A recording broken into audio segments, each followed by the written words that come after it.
शीर्षक सच्ची स्वतंत्रता केवल मसीह में। यूहन्ना 8:36।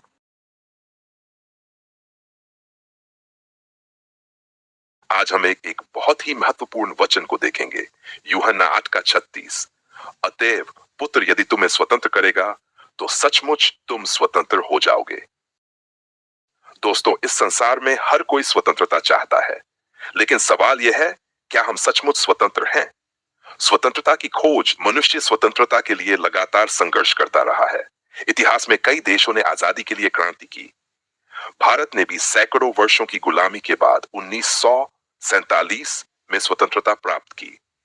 परंतु मित्रों, बाहरी स्वतंत्रता के साथ साथ एक और गहरी स्वतंत्रता है, आत्मिक स्वतंत्रता। बाइबल हमें बताती है कि सबसे गहरा बंधन पाप का बंधन है। हम बाहर से स्वतंत्र दिख सकते हैं, लेकिन अंदर से कई लोग पाप, नशे, क्रोध, अपराध बोध और बुरी आदतों के गुलाम बने रहते हैं।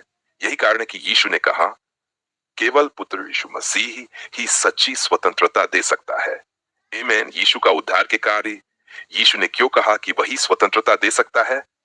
पहली बात, पाप से स्वतंत्रता। क्रूस पर मरकर यीशु ने हमारे पाप का दंड अपने ऊपर ले लिया।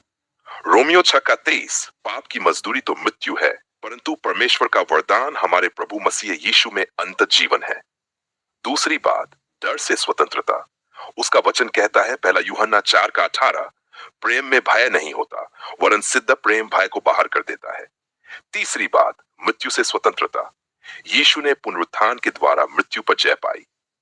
पहला कुरिन्थियों 15:55-57। हे मृत्यु, तेरी जय कहां रही? हे मृत्यु, तेरा डंक कहां रहा? परमेश्वर का धन्यवाद हो जो हमारे प्रभु यीशु मसीह के द्वारा हमें जय देता है। कृपया इस उदाहरण पर ध्यान दे। जैसे कोई कैदी जेल की सलाखों में हो, बाहर की हवा देख सकता है लेकिन आजाद नहीं, जब तक दरवाजा न खुले। ध्यान दे, उसी तरह पाप की कैद से केवल यीशु ही बाहर निकाल सकते हैं। आमीन। बाइबल के उदाहरण।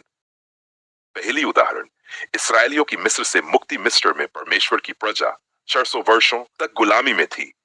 मूसा के द्वारा परमेश्वर ने उन्हें छुड़ाया। यह केवल बाहरी दासत्व से मुक्ति थी, पर मसीह हमें पाप और मृत्यु की शक्ति से सदा के लिए मुक्त करते हैं। दूसरी उदाहरण, मरियम मगदलीनी 7 दुष्ट आत्माओं से बंधी थी। यीशु ने उसे स्वतंत्र किया और वह प्रभु की सेवकाई में विश्वास योग्य बनी। तीसरी उदाहरण, पौलुस और सीलास जेल में। वे जेल में बांध दिए गए थे, पर प्रभु ने भूकंप से उन्हें छुड़ाया। यह दिखाता है कि प्रभु न केवल आत्मिक बल्कि परिस्थितियों के बंधनों से भी स्वतंत्र कर सकता है। प्रायोगिक जीवन में स्वतंत्रता।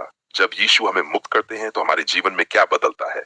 हम अपराध बोध से मुक्त हो जाते हैं, हम बुरी आदतों से छुटकारा पाते हैं, हम शांति और आनंद से भर जाते हैं, हम परमेश्वर की संतान कहलाते हैं।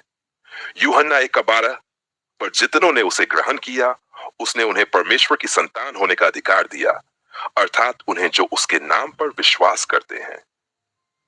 यह स्वतंत्रता सिर्फ धर्म या नियमों से नहीं, बल्कि मसीह के साथ व्यक्तिगत संबंध से मिलती है। गवाही।